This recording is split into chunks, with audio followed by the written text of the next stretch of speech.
Welcome. It's our first live show for 2021, but welcome and welcome to the Africa Related Studios in New York. We are coming to you live from our studios, and we're talking today on this historic day, the US inauguration. It just happened. It's happening still as we speak, and we in the diaspora have gotten together as Africans here and have been analyzing, over different networks and media, putting it out there and in terms of the future of United States in light of all that has happened leading up to this very historical day. A day a lot have been waiting for in anticipation and sequenced by the events in the last few weeks. You will agree with me that it has been historic as described indeed. With me in the studio today, I have two guests for now. It may be three later. One of them, Ejembi. He has been here on a platform before. Ofi is a broadcaster by profession, and he's also a father, a proud father, and he's and husband, and also a minister. And he is the founder of Labari Networks here in the US. The other gentleman I have with me is George Onuorah. Dr. George Onuorah is based here in New York, has had several offices, runs his own non-for-profit foundation, and we're going to be talking a lot with him later about some of his works in the community. We're just talking about how he's a seasoned New Yorker, having been here for the last 32 years or so. So you're both welcome to the show, and I thank you very much for your time to join us today. Let me start with you, Dr. George. Having been here for this length of time and seeing the way history has played out, and witnessing today what we have, what kind of emotions go through you? What exactly is happening in your head, being witnessed to the events of the day? Yeah, thank you, Ayiza, and certainly it's a pleasure to join today to share my thoughts on what has happened today and still happening. I'm a lover of democracy, believe in democracy, and what we're seeing today is a smooth transition of government from one administration to other. And fortunately for us today, we are seeing the swearing in and inauguration of President Biden and Kamala Harris. And the unique nature of this event today was that a Black American female has assumed the position of Vice President of the United States, the greatest nation, the greatest democracy in this world. So that's a happy moment that all of us should be jubilating, even though it's tempered by the fact that we're still under a pandemic that has wreaked havoc throughout the world and certainly in the United States, where over 4 million have perished. So for me, I'm very much elated. I've been immersed in politics since I got in this country 1981. And since that time, I've been following very religiously what is going on from Carter, President Carter to Reagan to Bush one and the other Bush, and then Clinton, Obama, Trump, and now we have Biden. So the fact there's smooth, orderly transition from one administration to other is something that is very good and we must be proud of. And this is something I feel that we Nigerians should emulate, and indeed Africa, because democracy is a government by the people and for the people. So it's really a happy and joyous moment for me, and indeed the rest of Democrats, people that love democracy all over the world. Indeed, a happy moment indeed. Ofi, we saw the first female vice president, first Black, female, first Asian, American, first Indian American. She's got a lot of firsts. Yeah. How are we moving forward with her? What are some of your outlooks with her role as the vice president of the United States? You and Dr. George have pointed out lots of firsts there as a female, as an African American, as an Asian person of Asian descent.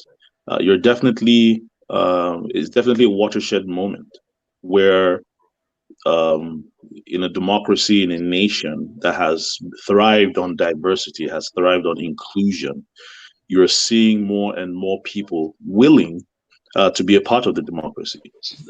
One of the things that you saw in the fallout from the Trump administration, and I know it has lots of criticisms and lots of downsides to it, but you did see that there have been notions, that there have been sentiments that have not welcomed diversity. Now, unfortunately, for 4 years, you saw a lot of that rhetoric. You saw a lot of those people carrying on and putting out their invective. This is definitely making a hard right, making a 180-degree turn to make sure that inclusion and diversity is part of this. And I think that the culture, lots of times people tend to look at the institutions of democracy when actually it's more of a culture. The institutions of democratic institutions can only thrive once the culture of democracy thrives. Lots of times we want to look at the hardware, the institutions, the offices, the administrations, but it really is the software, the culture, the mindset.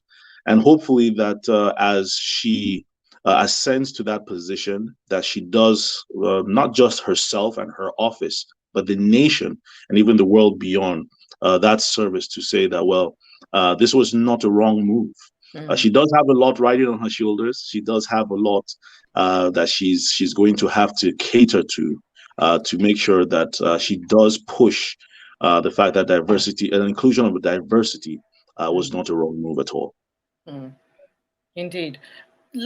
Thank you for that, Ofi. Let me ask you, Dr. George, and speaking from borrowing from President Biden's words today, describing America as a nation that's been tested, but democracy has triumphed, and this is one nation under God, and it's the legacy that that this nation has thrived on. These are some of its qualities that it boasts of around the world.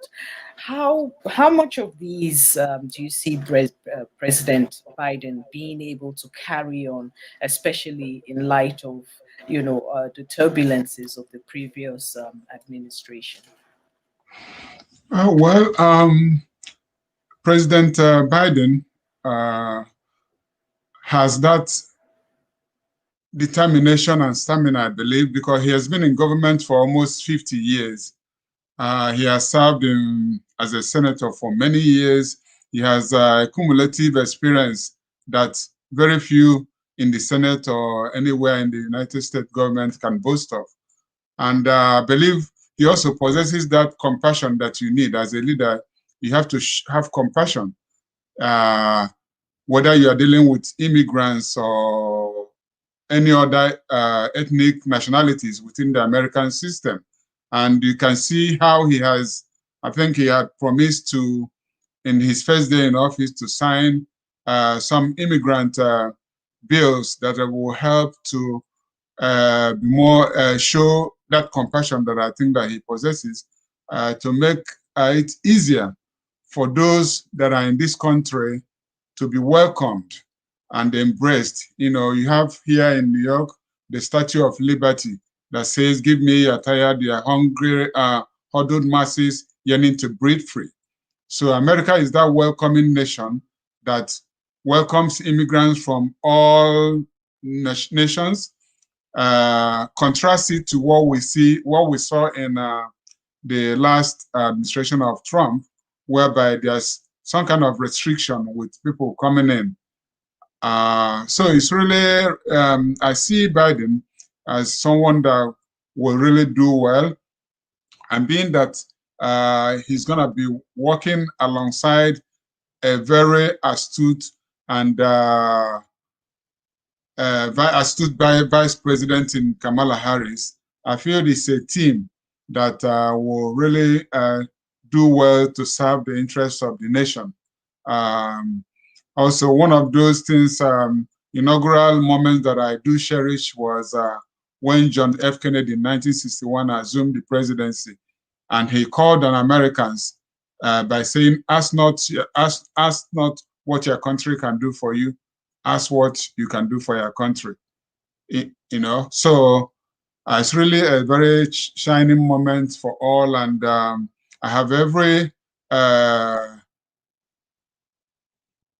I feel that Biden, based on how he has lived his life, his kind of personality, person, and politics, will be that inclusive leader that will not only unite Americans, but will also reach out and promote United States in the international community as a leader that will command respect and admiration. Well said and well put. Ofi, are there over expectations for President Biden at this point? Because I mean, everybody's expecting him to come in and wave his magic wand, and things will be fixed in America. Meanwhile, America has been exposed, so to say. The deep wounds of the country has been exposed in the last few years. Are we over expecting from President Biden? I think in some respects, yes. Just like you said, there is no magic wand, there is no silver bullet. It's going to take a lot of time. Like I did say, reference earlier, under the last administration, you saw that nasty underbelly, that undercurrent of ideology, of invective, rising to the greatest position in this country. You saw the teeming hordes of people that gravitated to that rhetoric. And so it's going to take a lot from this administration. It's going to take a lot from the Biden administration to try to unify the country, to douse the flames, to change the direction of this slip, of this rot, of this slide into this dark abyss. And I think as lots of people in the diaspora, or people even from outside of the US, or people of the diaspora who are here in the United States, a lot of that invective, a lot of that rhetoric was so indicative of other climes that you'd never really associated with the United States. But what it has shown is that a lot of the things that we have seen in other countries, a lot of what we have seen in other climes that was negative about governance, that was negative about society, that was negative about culture, that was negative about prejudice and bias, is alive and well here in the United States. And so it's going to take, and unfortunately, you can't legislate certain mindsets. You can't legislate cultural shifts. It's going to have to be based on trust. It's going to have to be based on leadership. It's going to have to be based on a whole lot more that doesn't really come, it's not really taught in school. You don't get them by gaining certificates. You don't even necessarily gain them by experience. And so it's going to take a lot from Biden himself, from Kamala Harris, from this administration to push for justice, to push for what is right and fair, but also try to make sure that the cracks, that the schisms, that the chasms are actually closed up, and that you can bring back together as much as possible. It's not going to be 100%, but you bring back as much as possible the nation together. And when you talk about the nation, of course, you're talking about citizens, immigrants, and the like. And of course, I think as Dr. George noted out, even the allies of this great nation, because the allies have been polarized in NATO, in Europe, in Asia. Unfortunately, you saw from the last administration that Africa was not even really on the front burner. In fact, Africa was not invited to the party. So you're going to have to, it's going to be a lot really for Biden to do to make sure that all these interests, that make sure that all these parties, make sure all these stakeholders are brought together. It's going to, it will affect some of the speed of some of the things that he will want to do. But I think also a merciful, as it were, merciful point that he can look to is that they control both the Senate and Congress. That's one thing Obama didn't have. That's one thing even Trump didn't have. So hopefully you'll see some legislation will not take as long to be passed. But it also means that he has to tread very carefully to make sure that every stakeholder and every opinion, no matter how dark, no matter how far out it is some way catered to make sure that there's unity and peace and harmony. It's not, I don't envy his position, not one bit. Oh, a lot to inherit there. And we will be coming back. And thanks so much for that, Ofi. We'll be coming back shortly in about 15 seconds. And when we do, Dr. Onuorah, I'll be asking you about the immigration executive order that is expected for President Biden to sign as soon as he takes office in 15 seconds. Oh, yeah, oh, yeah, oh, yeah, oh, yeah, oh, yeah, oh, yeah, oh, yeah, oh, yeah.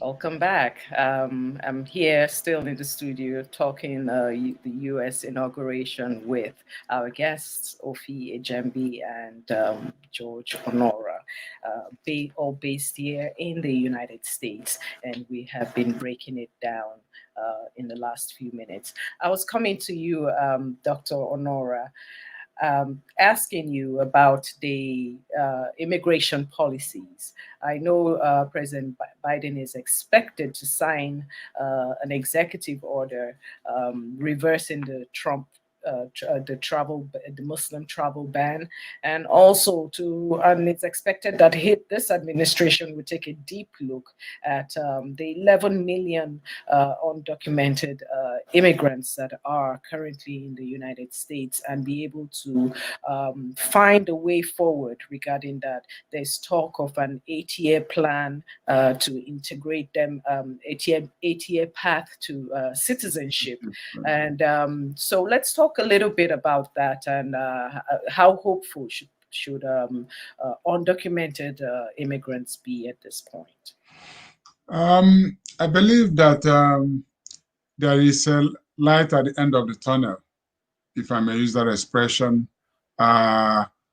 During the presidential election, he did mention that he promised to sign an immigration bill to create a path to citizenship for the undocumented.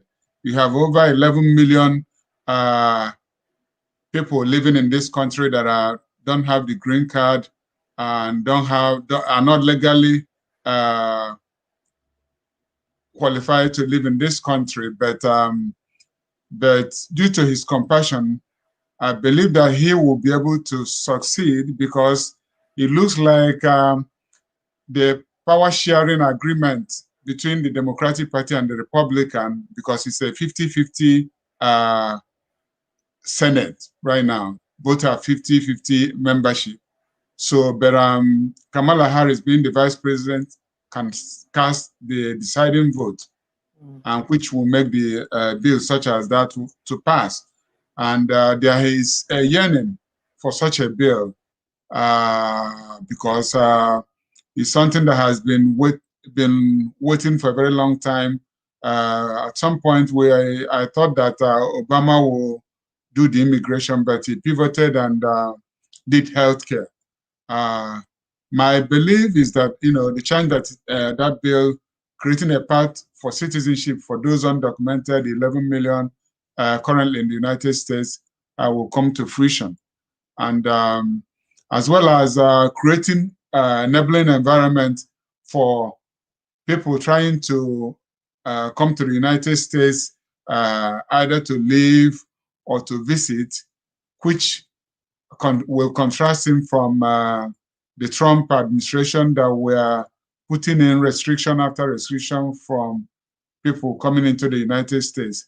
So I see, even though he still have to negotiate some of this, the bill that he's going to introduce or propose with the legislature, the two arms of government and the Senate, but the chances of it going through is there, to my belief, and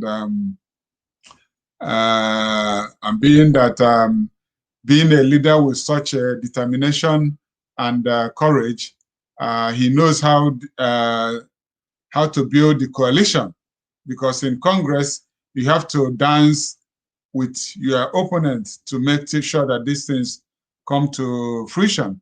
Unlike Trump, who was very fixated on what he says, what he wants, but it's not always like that. There has to be some kind of accommodation. You have to build synergy with the opposite aisle to make sure that some of your proposals or yes, will come to pass.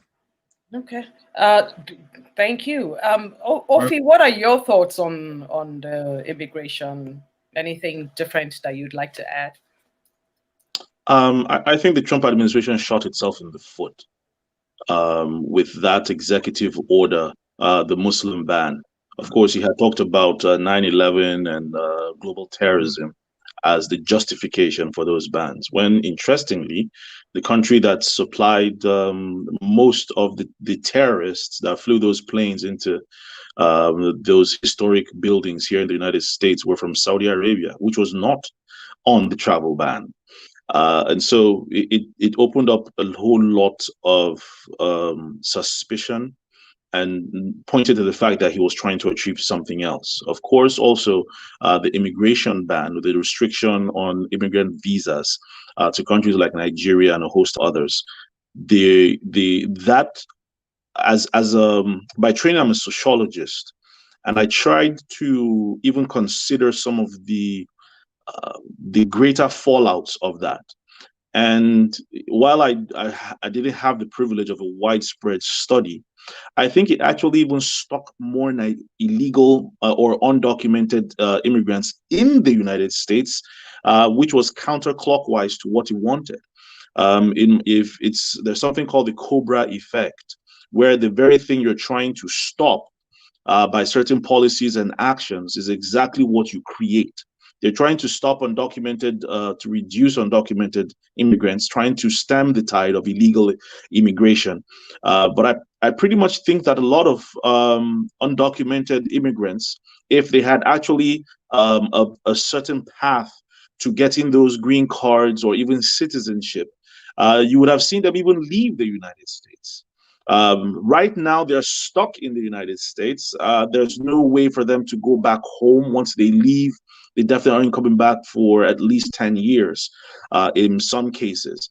When if you had actually given them the documents that they required, possibly green cards or alien registration numbers, you would have seen them actually even have the opportunity to leave this country and go back to their homes, knowing that they are confident enough that they can re-enter at some point.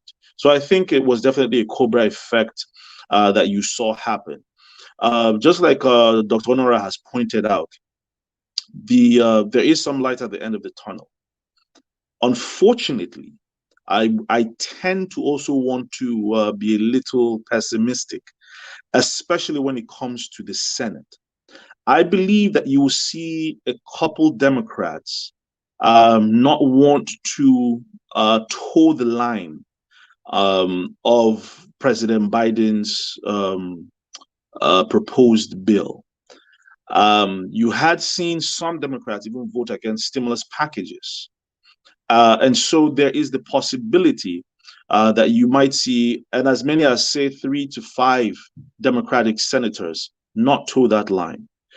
If it was 50-50, just like Dr. Onuorah has pointed out, and many pundits feel that it's going to be that way, it would definitely be down to Kamala Harris making that deciding vote. And we definitely know where that vote, in what direction that vote would go. I would hope that these Democratic senators prove me wrong, and that all of them get behind President Biden's proposed bill. I would hope that they prove me wrong. Unfortunately, I do see that as few as 3 or to 5 senators might not toe that line. Unfortunately or fortunately, you will see that yes, it will have to be brought back. Definitely, is going to sail in. Is going to sail pass through in Congress. Senate is definitely going to be the issue. It also depends on how they can negotiate, what concessions the administration might make to certain senators, what back channeling avenues you will see happen. And we just keep our fingers crossed and hope that this goes through, because just like you pointed, has been pointed out in the Trump administration, entire demographics like Nigerians and Somalians that are amongst the most educated, the most productive segments of the diaspora in the United States have been barred, have been kept in the cold, have been left out to freeze because of that destructive executive order under the Trump administration. And so we hope that this gets kicked out, and as early as this week, that we begin to see the concrete moves to overturn the destruction that happened in the last 4 years.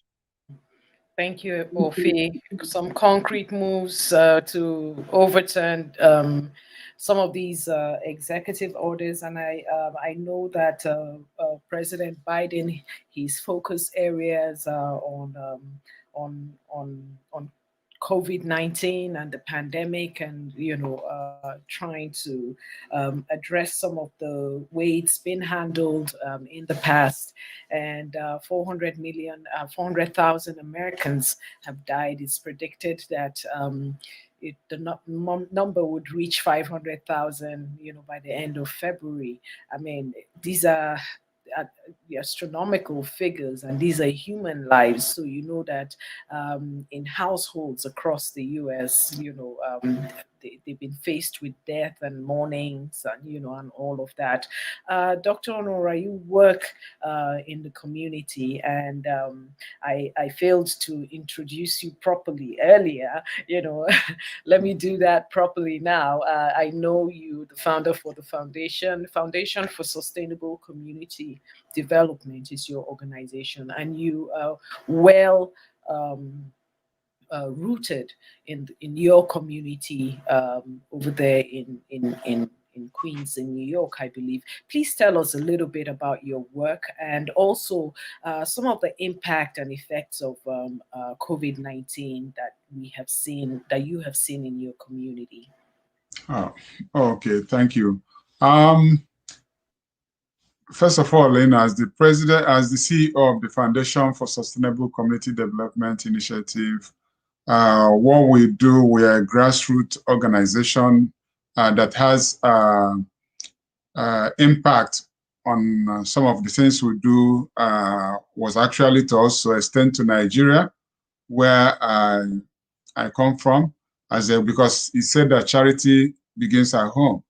So, but here in the United States, I've invested quite a number of years trying to fight for those, the young ones, because I began my career of activism as a Boy Scout when I was 13 years old, and carried on when I moved to the United States. And then I became involved in community organizing, but most importantly, the Foundation for Sustainable Development Initiative is a way to give back to the community. And what we do extend help during school semesters in the fall, giving school supplies and backpacks, writing materials, what have you, to kids before they go to school, because some of these parents from these communities in need cannot afford some of these things. And so when we do that, we extend a little bit of help to them so that they can use the little they have to do other things for their children. But the most important of all is that I get some source out for medical equipment that are not being used as some of the hospitals here and equipments, different grades, and ship them to Nigeria to help some of the hospitals in Nigeria to treat the sick. And one of the areas that our focus was Jos, Plateau State, because that's where I was born. I grew up in Jos before the Civil War. So we just about 5 months ago, we sent hospital supplies in the probably over $60,000, to help. So those are some of the things that I've done through this the foundation to help. Okay. And then also to cushion the effect of the pandemic, we were able to send money back home to help in a village of Enugu in Anambra State to help the elderly folks, because the pandemic was such that it kind of incapacitated communities and people that are struggling to make it.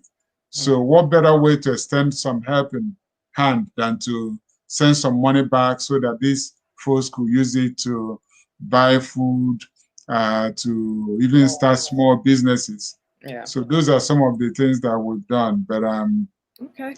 I'm gonna stop there. Always helpful. Every penny counts. And Ofi, let me ask you about the effects of the pandemic. Maybe not your direct community, but at least some of the things that you have heard.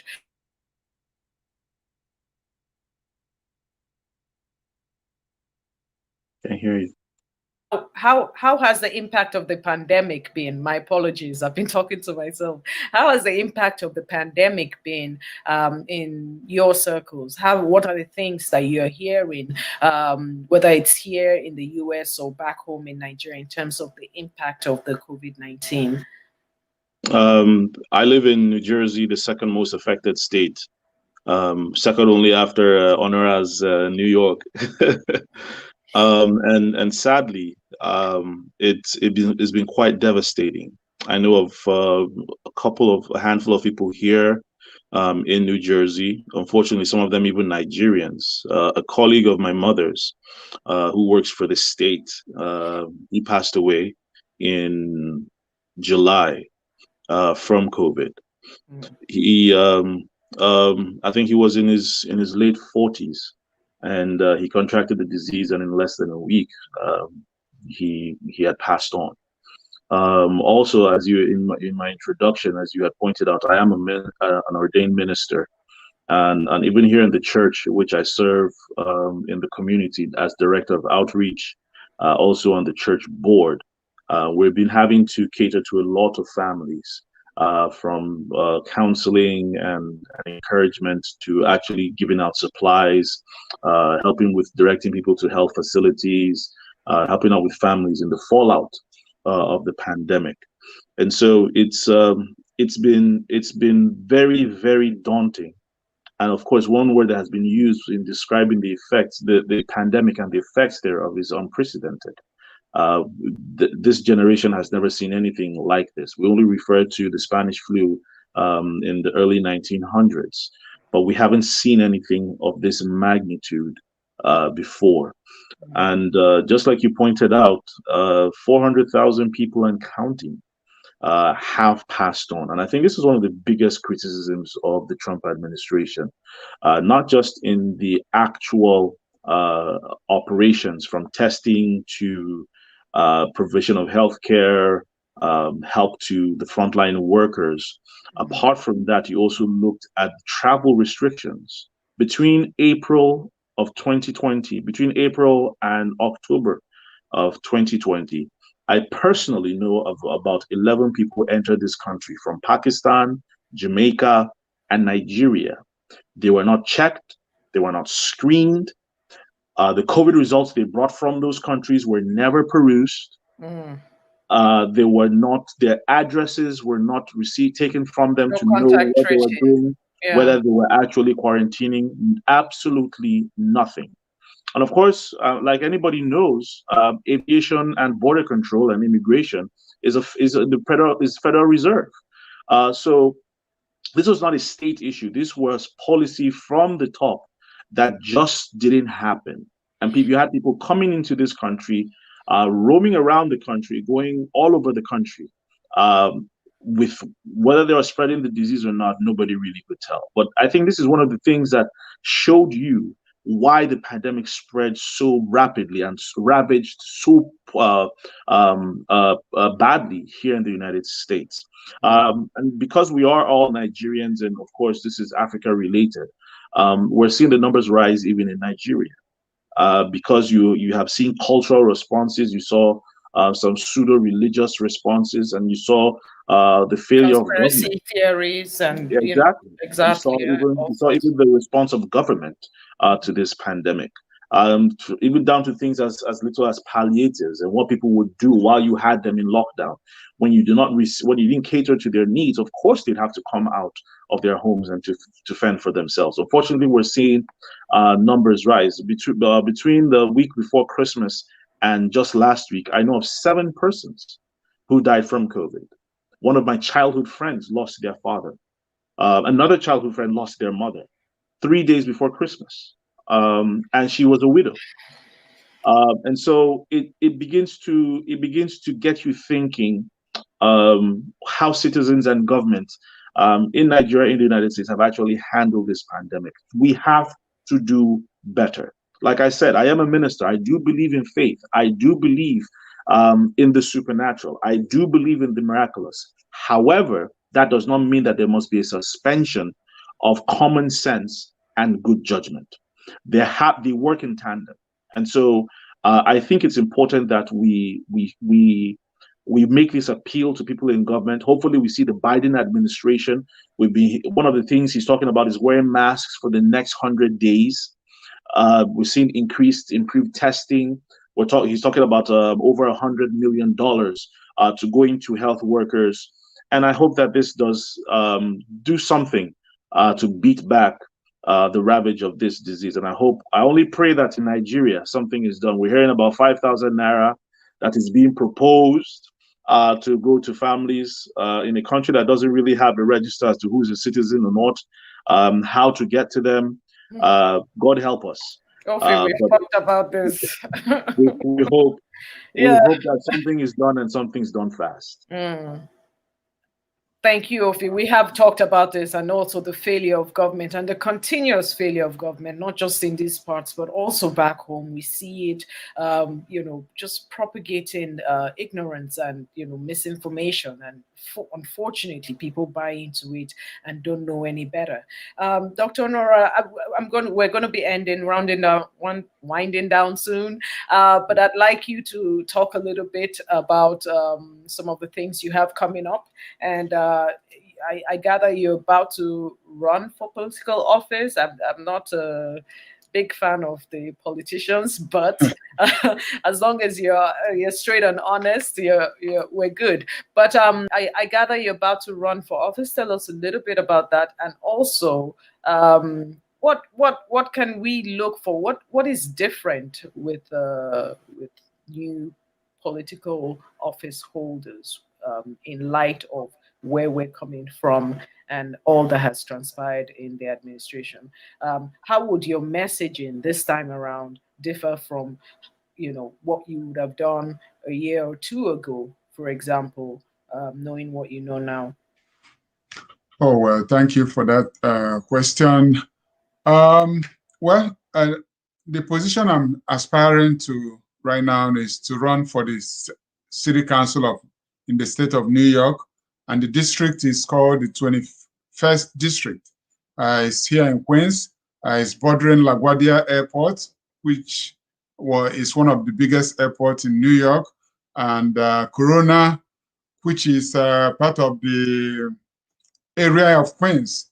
Amherst Hospital was actually the epicenter of the COVID pandemic at a point.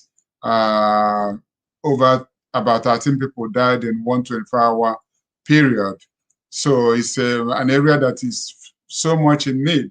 But where I come in is that I've looked around. I've been in this country since 1981, and I've always been passionate about serving my community, which began when I was a member of the Boy Scout, and giving back to communities, and having been part of the process, learning and seeing. During the 2000 Hillary Clinton Senate campaign, I was part of it. During Obama presidency, I also helped in that campaign. So I've looked around. My community hasn't improved that much. There's a lot of education the schools are not functioning, very overcrowded. The economy was decimated by the pandemic that's currently going on. So I've been searching, doing some soul searching, and then I came up with the fact that, you know what, I feel that I can contribute to help find solution to some of the problems that we have. So I've decided to lend my voice, and I believe that as a Nigerian, as we Nigerians are here, we're here to stay. Some of us still dream of going back, but some of us will. But since we're here, we might as well contribute to make this place that we live, where our children reside, home, and then we'll try to build a better community, not for just ourselves, but for our children's children. So I'm running for city council. I'm doing a formal announcement February 1, and hopefully I'm able to help solve some of these problems that I've identified that are ailing our community here. But I'm also hoping that through that effort, I'm able to galvanize Nigerians. A lot of us are in this country. Some of us are complacent about getting involved. We don't care what goes on. We have to become part of, at least understand what the issues are, what the problems are, and see how we can find solution. In addition to trying to see what we can do to remedy the dysfunction we have in democracy in Nigeria, because Nigerian democracy has not really improved. You know, elections are done, but we need to have transparency. We need to have accountability in government, in governance. And we in the diaspora also should be part of the decision making as to what goes on. That's why I'm calling also for the diaspora legislative bill that's currently in the House of Representatives in Nigeria, that something has to be done to move it forward so that we that are residing here can have a voice on who gets elected, how things are done. Because we send over how many $billion somewhere in the 2025 annually, and yet we don't have a say. True. So what is that about? You know, I'm sure Ofi will. Ofi, I'm sure you have something to say about that. Thank you very much for that thought, Dr. Onuorah, and we wish you all the best with your political pursuits. We'll be following and keeping our eyes on you very much to make sure that you're on the right path and doing the right thing. Ofi, just round us off with your final thoughts. I know you wanted to piggyback on something Dr. Onuorah said. I think it's very important that as people in the diaspora, that we are involved on both fronts, making the inclusions and the contributions right now where we are physically, but also remembering where we're from, just like Dr. Onuorah has said. And I know that you both are making those inputs also. You know, about democracy back home in Nigeria. I think it's important that as we speak to government, we also speak to the citizens to ensure that we understand that democracy is the government that is run on popular participation. I know that there are reasons for apathy. I know that there are reasons for us not to want to vote or to vote for the wrong reasons. And I think that we need to continue to drive that awareness to say the people have to be involved. When I was back in Nigeria, I used to say this very consistently on my radio show, Morning Crossfire Nigeria Info, that if you want the dividends of democracy, you must carry on the responsibilities of democracy. One of the problems that a lot of people have with democracy is that they don't realize that it actually puts more responsibility on the citizen. In a monarchy, you sit back, you don't do anything. Of course, you don't decide anything, but you don't do anything. It's the same thing with despots and military juntas. But in a democracy, you have to be on your toes. Ideally, you should receive more, but it also means that you have to put in more. And I hope that we as Nigerians, both home and abroad, realize that we have to put our money where our mouth is. It can't just be talk. It can't just be fluff. We have to do what it is. I remember lots of times when we would have legislators back in Nigeria talking about bills that were going to be presented on the floor of the National Assembly. And when we talk about the live hearings and the public hearings, the very people who complained about legislation would not go to the National Assembly to be part of the public hearings because they were busy or they just didn't feel that it was worth their time. And so while we do speak to power, we also need to speak to the people. And I hope that we see an improvement. I know that there have been improvements in some areas, in some populations, in some demographics, but we have to continue to push for more. And I hope that we definitely see things change because it's really dire. Lots of the stories coming out of Nigeria just make my heart bleed every single day. But we can't stop. We can't relent. We have to push on both fronts, here in the diaspora and back home. Indeed, we have to carry it on. Thank you so much to my guest today, Dr. George Onuorah, founder of, I have to say it right this time, Sustainable Community Foundation for Sustainable Community Development, founder of that, and also future political office holder here in Queens, New York, and hope fingers crossed, and hopefully when you make your announcement formally on May 1st, on February 1st, we wish you all the best of luck with that.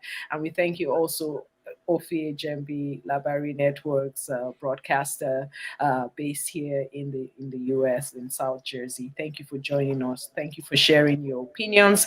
And thank you to everyone watching, our crowd and viewers at home. And we hope that you continue to stick with us and stay with us until next time when we come to you again with what is going on here in the US and in the diaspora. I am Oiza Daba. See you next time.